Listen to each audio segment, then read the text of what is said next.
Kids would rather learn than eat. Kids would rather learn than play. In fact, kids think learning is play. We propose that all toys were invented by grown-ups to get rid of kids. All games were invented by grown-ups to get rid of kids. Let's take as an example the questions kids ask. Kids ask brilliant questions. And we say, look, kid, why don't you go away and don't bother Daddy because Daddy wants to think about the important problems of the world. Now, we don't really do that. We really say, look, kid, here's a toy. Go play with your toy. And we give them a rattle or a little red truck and say, go play with the toy, kid.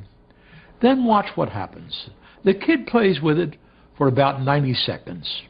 Then he throws it away.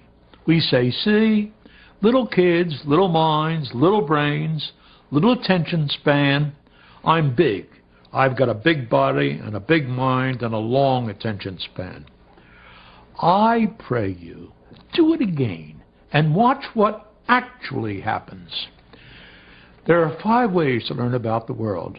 We can see it, hear it, feel it, taste it, and smell it. And everything that Leonardo learned in his life, or old Tom Edison or old Thomas Jefferson learned, he learned through one of those 5 pathways. The entire back of the brain is made up of those 5 pathways.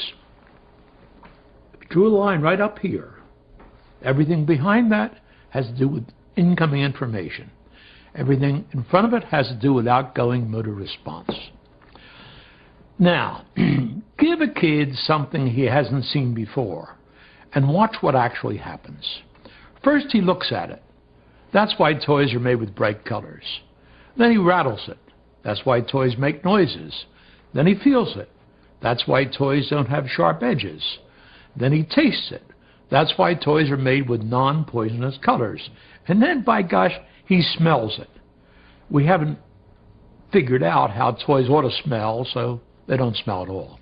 That process takes 60 seconds. Now he has had 5 laboratory tests available to him. He used the 5 laboratory tests, 1, 2, 3, 4, 5. It's a beautiful thing to see. Now he does one more thing before he throws it away. He tries to break it so he can learn how it's made. That's why toys are unbreakable, so he can't learn how it's made. It's one of the 2 general approaches to the prevention of learning. The first is put him in the playpen where he can't get at it. And the second is give him something he can't break. The whole process takes about 90 seconds. And he throws it away because there's nothing left to learn from it. We adults watch that superb demonstration and we use it to prove his inferiority. He's got a short attention span. Let me ask you a question. How long should anybody pay attention to a rattle or a little toy truck? Maybe the answer to that question is as long as there's something to learn from it. And if that's true, every child I've seen does it better than any adult I've ever seen do it. Because children know learning is a sort of